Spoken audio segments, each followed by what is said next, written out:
Smiles. Hi there. Good morning, everybody. Welcome to Dr. Cammy and Karen Go Keto. And we are here today to share a few new insights with you that I've had in my life that have been very exciting and just felt really, really good.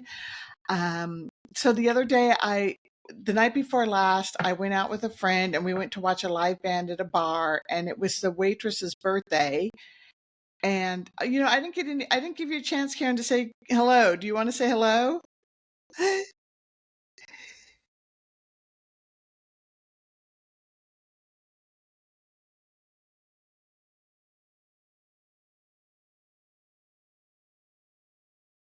on on on Song. on YOLO, FOMO, and JOMO. I'm going to take those and we're going to explain to the women to the people watching what those are.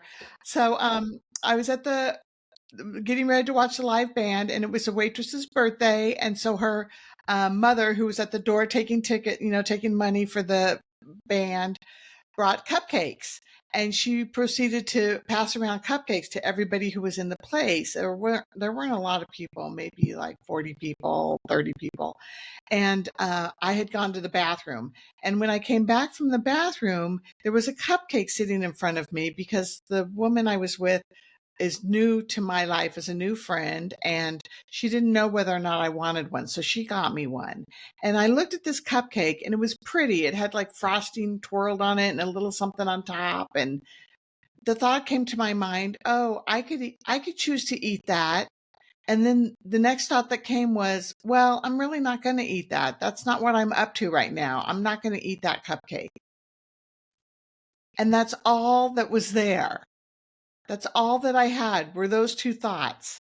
And I just sat in that silence for just a few seconds, and I was just so delighted because all the other things that used to come up, like, oh, it's just one cupcake. Oh, it's going to taste so good and make you feel so warm and cozy. Oh, look at how pretty and sparkly it is. Oh, you can dance it off tonight. Oh, you've been so good. You can reward yourself. All those things were gone. And it was the most exciting thing. I just was so happy about that because I thought, wow, this is a change in my being, like not just in my thinking, but in the way that I move about my life. And the second thing that happened was last night I went out to celebrate with one of my girlfriends, and we were at an Italian restaurant. There were 7 of us, and we had warm bread come out to the table, and they had poured the oil and the vinegar to dip the bread in. And I chose not to eat the bread. And there was one other woman there who was a personal trainer, and she chose not to eat the bread too.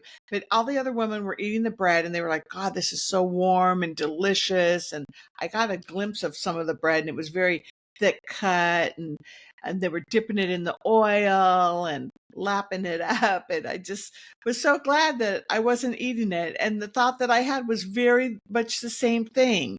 It was just like, oh, that's something that I could eat, but I'm just choosing not to. And so I think and then it was quiet after that.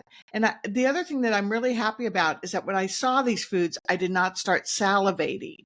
And I used to salivate when I would see foods like that and anticipate that, oh, here it comes, a little burst of sugar. And, or a burst of, dopamine, or, those bursts that come when you get all excited about it and everything.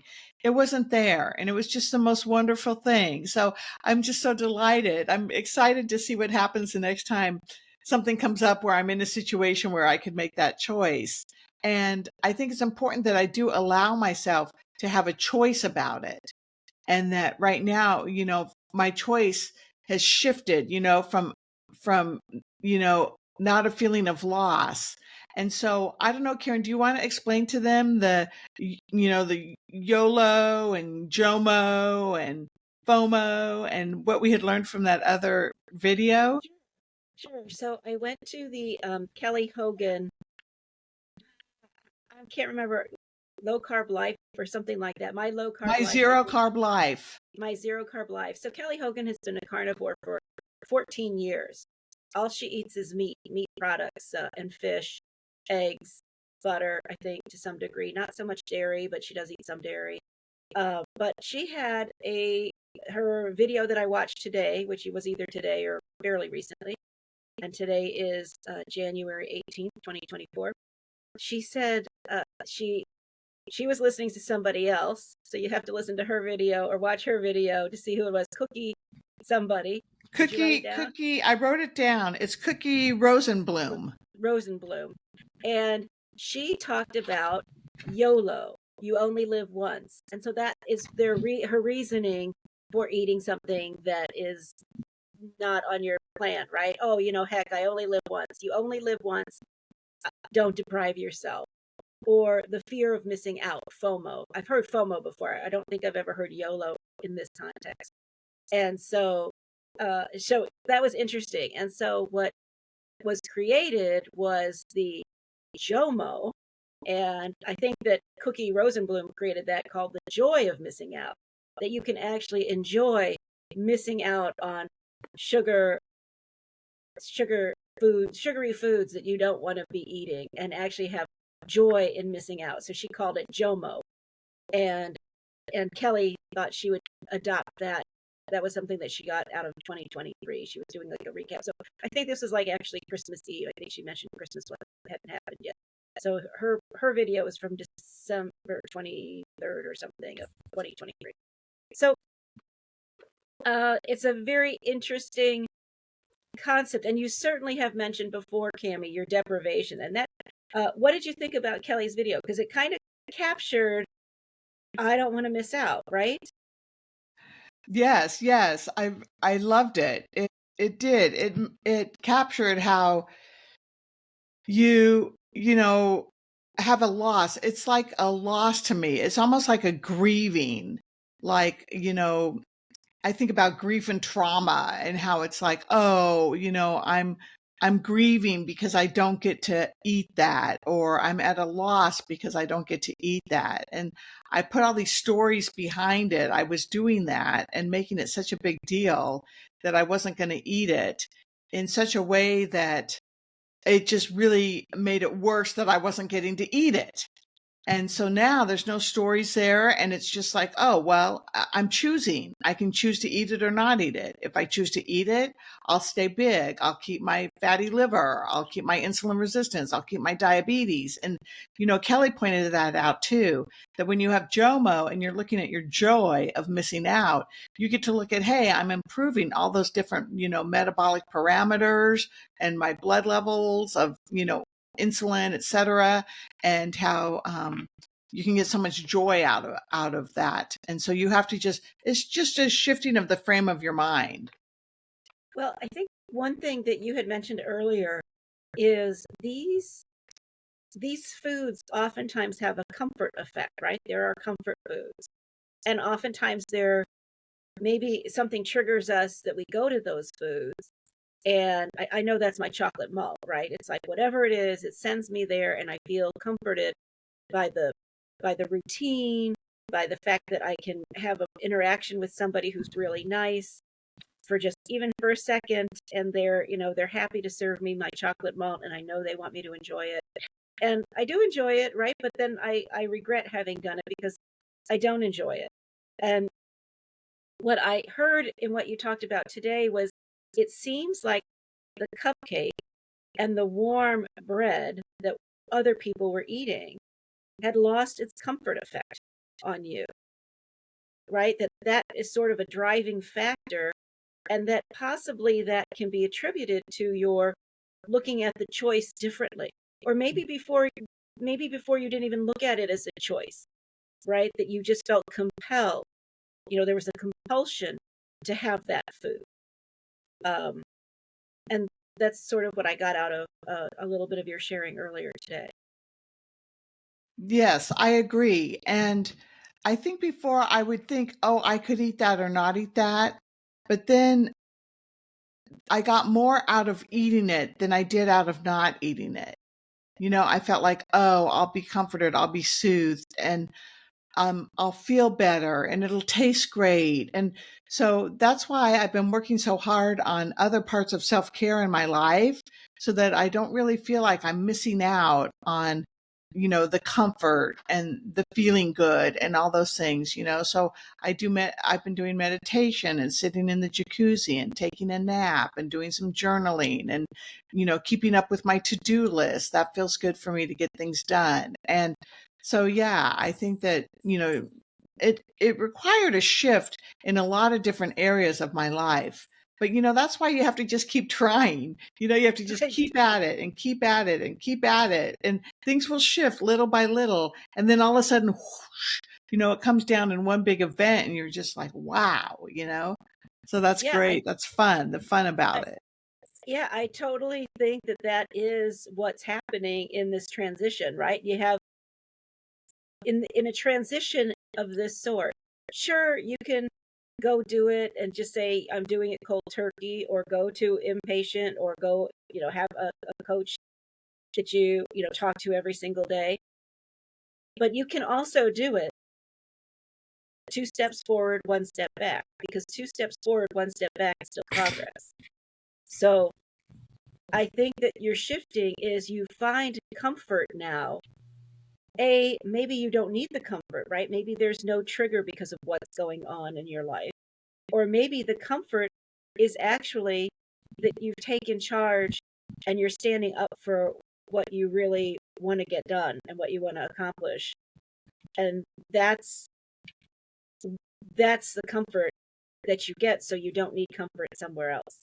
Right. And the other thing I wanted to say too was that I can tell in the mirror that I have a little bit of waistline more than I did before. And it's not a big difference, but it's subtle, but it's enough. It's enough for me to go, wow, this is working. Wow, I do have evidence. And I'm slowly losing weight and gaining muscle and losing fat. And it's the payoff is there. It's not as fast as I want. It's on God's time and not my time. And it's not enough when I do see the change, but I do see it. And so patience is another big part of it too for me.